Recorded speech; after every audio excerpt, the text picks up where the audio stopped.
Welcome back to Half A Hot Rods. This week we're getting back to work on the 57-97 Chevy truck. What that is, a 57 Chevy truck body sitting on top of a 97 Chevy truck chassis. And I didn't know what I was doing. I just kind of dove in and we're figuring it out as we go.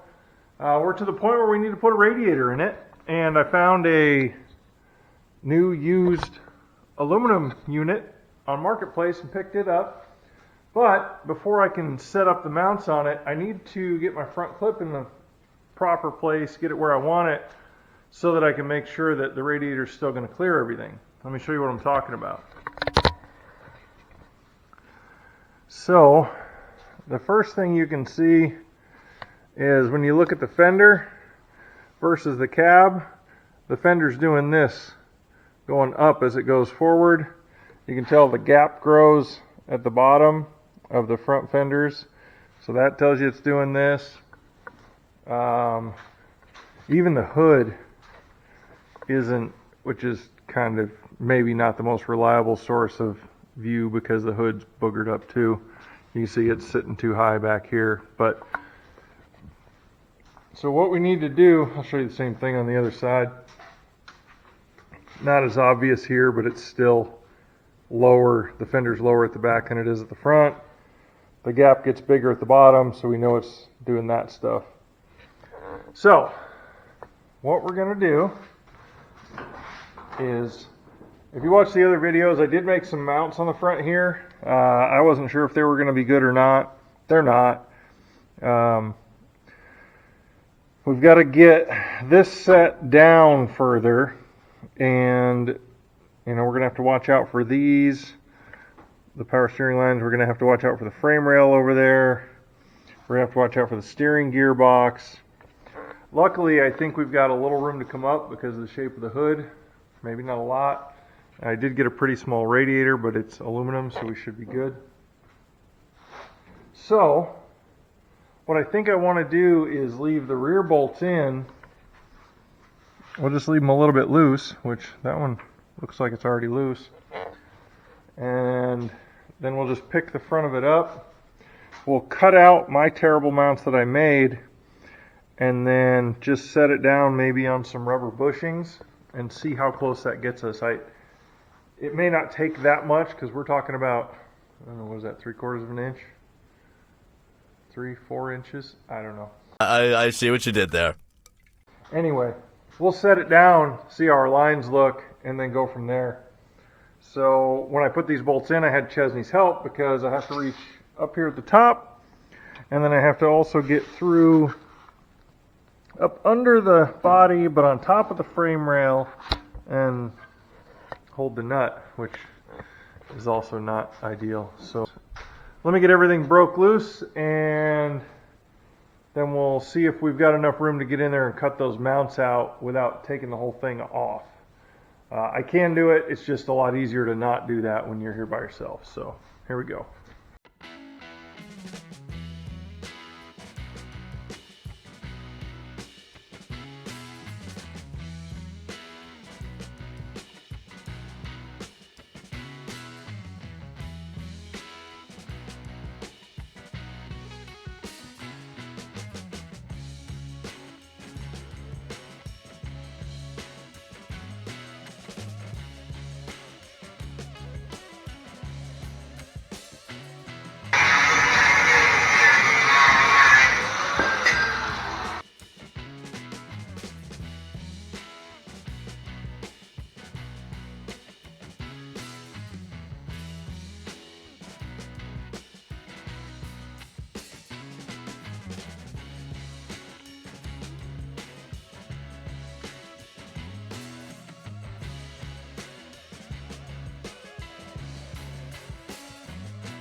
I don't think we had much choice but to disconnect those hoses. Hopefully bleeding all the air out of the system isn't a pain in the butt like it was on my other truck, because this is a Hydro Boost system. So we'll see, but I didn't really want to cut those lines accidentally and then have to replace them. So we're going to push them out of the way and cover our holes the best we can with a rag, and now maybe we can get her done.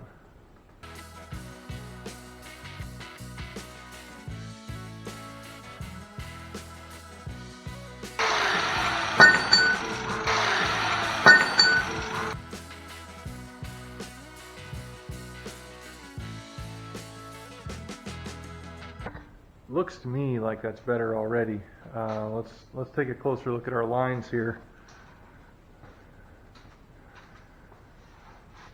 So that fender kind of looks like it's still going uphill. It's definitely higher at the front than the back, but also we've got a big dent right there, which could be contributing to that. I hope this door will open. Oh yeah. And this is even bent in. This needs to be pulled out a little. We can work on that. Okay. This side is really not bent, and it looks like it's a lot more even. It might be just a shade downhill now, but I'd rather have that because we still need to put a rubber bushing under the front of it. This door, however, if it's supposed to go outside, yeah, that's going to be a problem.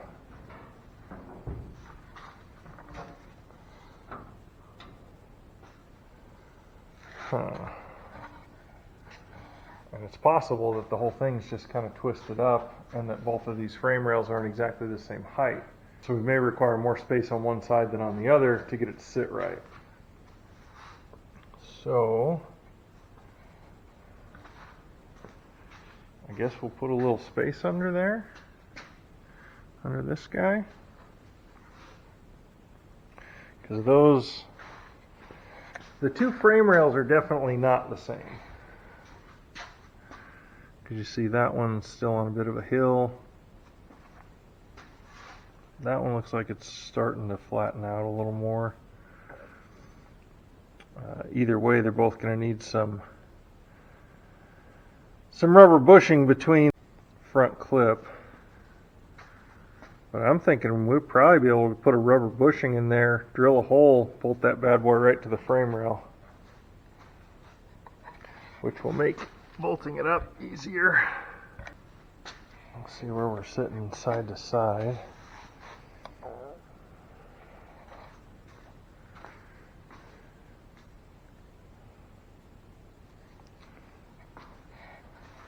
Alright, we're going to play around with fitment here a little more until we get that passenger door to close, open and close well.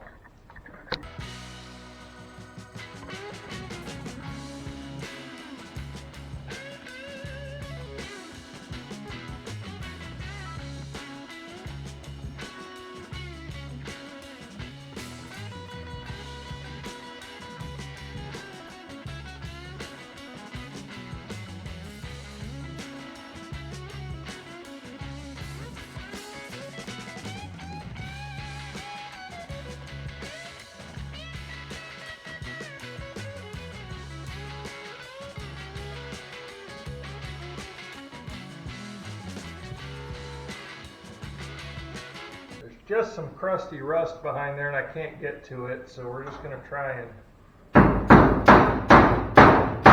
get it where it needs to go.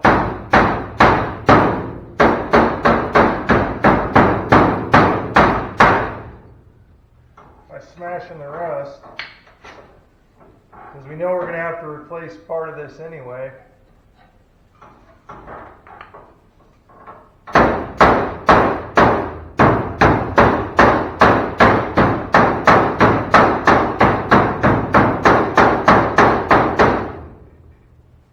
That's where it should ride. And we'll see if the door will come out enough.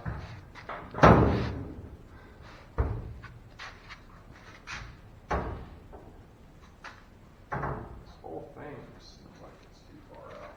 It's funny how easy it is to create new problems trying to fix an old one.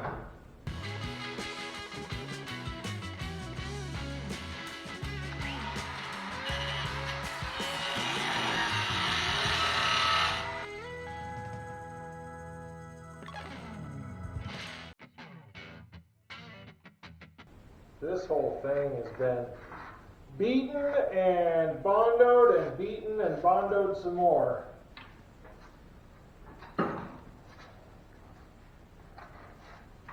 So why not continue?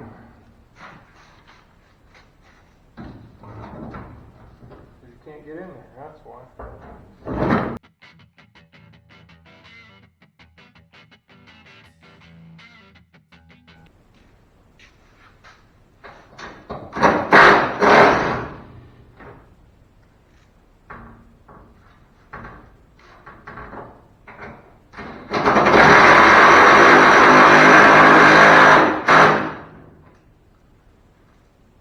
So let's say I let that just go forward enough where it's not perfectly lined up there. Then the door opens.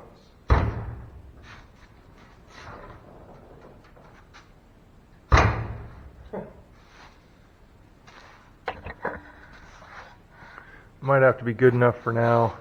See how that line doesn't line up? I had this pushed back so it did, and the door didn't open.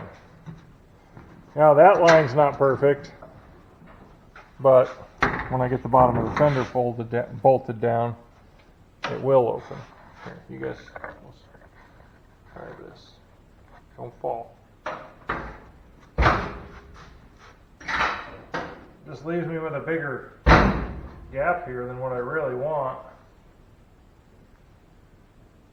Or I can take this off more and get under there and try and work this a little bit, but it is so rusty and not good. I don't know.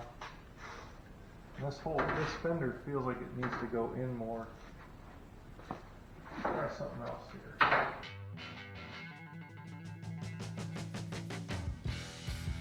Let's see what I'm looking at here.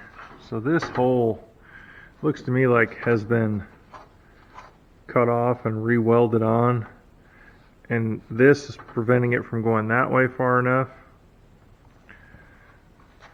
because I think if we pull it back and it can go in just a shade more,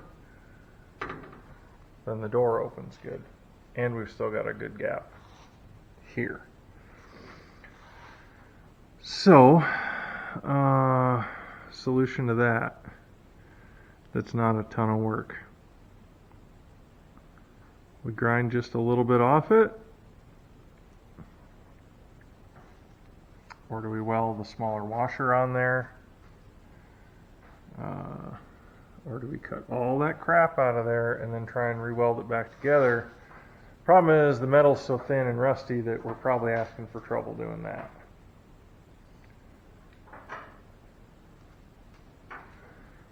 Or do we just put a smaller washer than this guy on there for now and figure it out later, or not?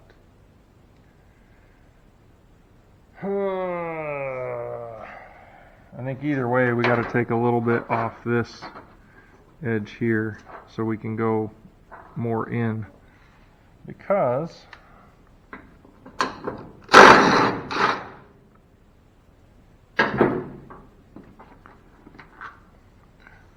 we certainly could if it wasn't for that limitation.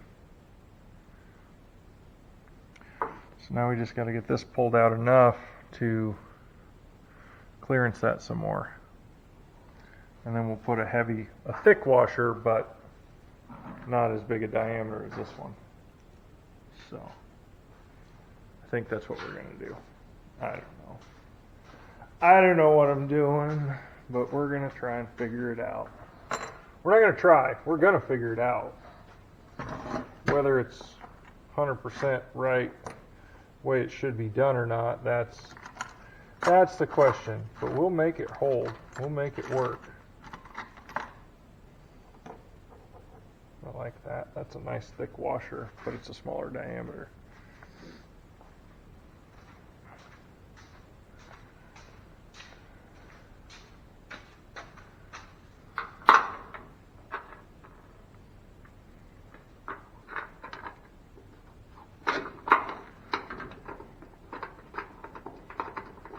Yeah. All right, well, let's get this thing supported and loosened up and pulled out a little bit, but not too much, and see what we get.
Look out, I've got cat-like speed and reflexes.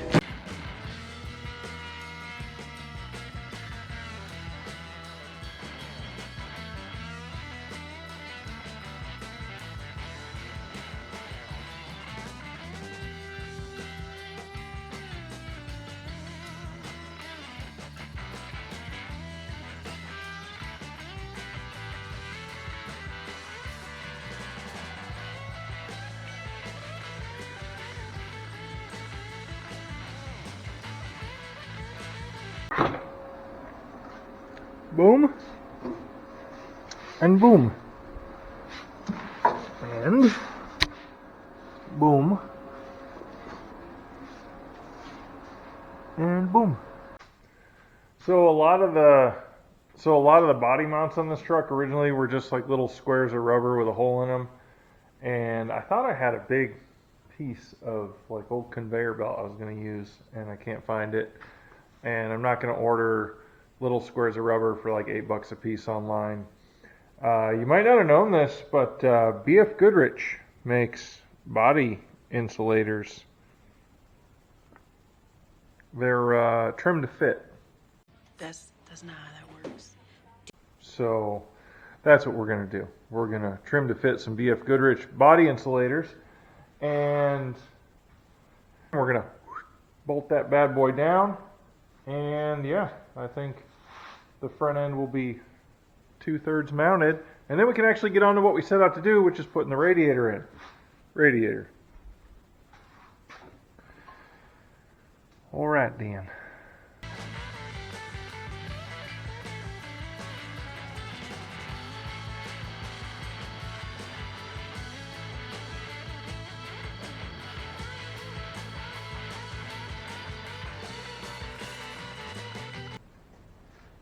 Okay. So we got rubber biscuits, top and bottom, bolts, big flat washers. How many? Well, we're not going to need a stack of washers on the threads. That's good. Shouldn't need it over there either. Okay. And yeah, I think we'll snug those down, and then we'll check all our fitments. Well, really, they shouldn't have moved, in theory, because I had the back tight the whole time.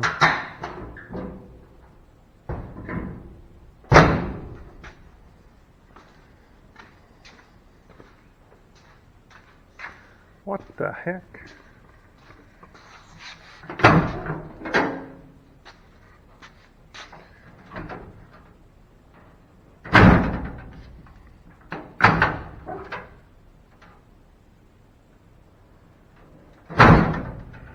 Gaps are better there. Like I said, that's dented, so I don't think that's really as bad as it might look.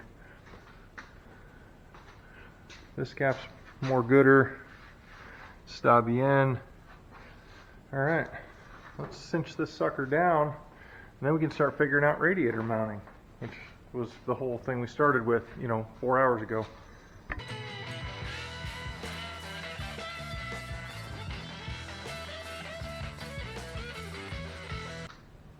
Let's see what I'm seeing here. I mean, you can see it's not terrible even for the first fit. So this radiator, I've been watching on Marketplace for a long time, and this one came up and it was about the right measurements. It actually came out of a race car, like a circle track dirt car, and it's aluminum. It's 2 rows, but it's 3 passes through the radiator, and everything I've read said that should be plenty for this big block. So it's kind of different than the old school, the old radiators where 4 cores is what you want and all that. This one, more cores doesn't necessarily help it cool better with the aluminums, I guess. So this is the one I got. I was able to look it up on this website. It's American made, and I was able to buy it for less than half of what it costs new. So that made me pretty happy, and it was less than what the Chinesium eBay ones were. So yeah, that's a good deal. And all right, so I can can see that we have a problem with power steering lines in the way. But we might be able to just rotate that, take it loose and rotate it out of the way, and it might be okay. Otherwise, I think we're not in terrible shape. We'll just have to maybe raise it up a touch, which I don't think is a problem because I think we could raise it up 3 or 4 inches and we wouldn't have any clearance problems.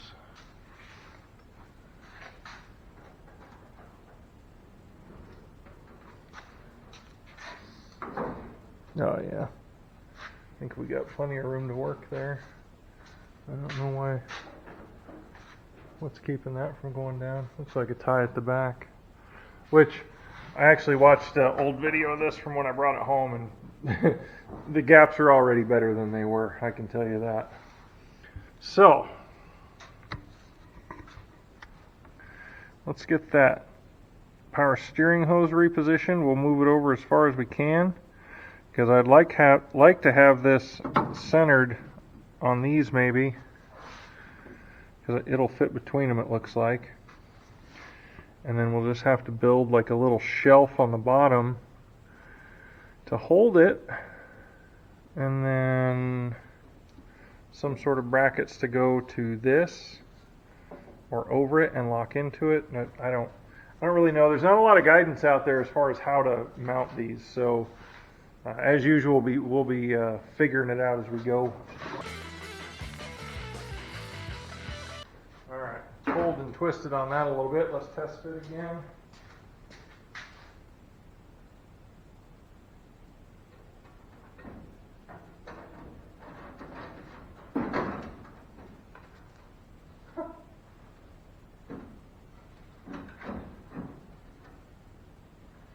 The way that fits between those brackets on this grill, you'd almost think it was meant to be.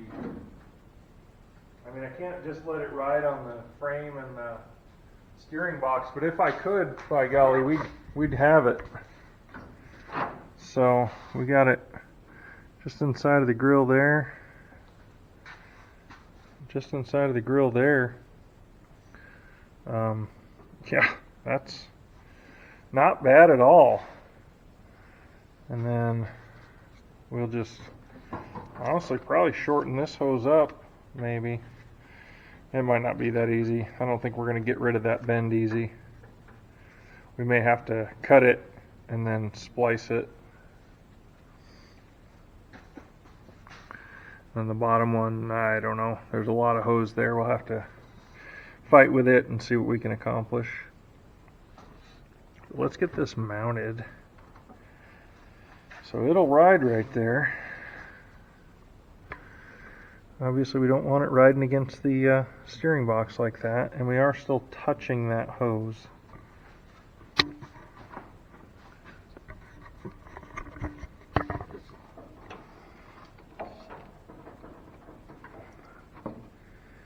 Put a little rubber around that so it can't move around too much. I won't rub on anything. And then we'll raise the radiator up just a shade. I don't exactly know with what, but I cut some of the structure out of this front end, trimming it to fit. So if we can run something across the bottom of there to support the radiator and add a little structure back in, that certainly wouldn't hurt. And we might even, this would be a great place for some speed holes. I don't know that it needs it, but because the other radiator I'm pretty sure was in the same place, and the tank was the only thing sticking up. So alright, unfortunately I think that might be all I'm going to get done today. My neck's starting to hurt and I don't want to press that because then I won't be able to do anything tomorrow. So we'll get this in there, get it edited. My idea here is to kind of do a video of what a regular guy can get done in one weekend day if he had the whole day to work on it, or half of 2 days. And today I probably got between 6 and 8 hours into this. I wasn't planning on all the stuff with fitting the front clip, but it had to be done in order to get it where it's going to be so we could fit the radiator. So that's the kind of stuff we're going to run into.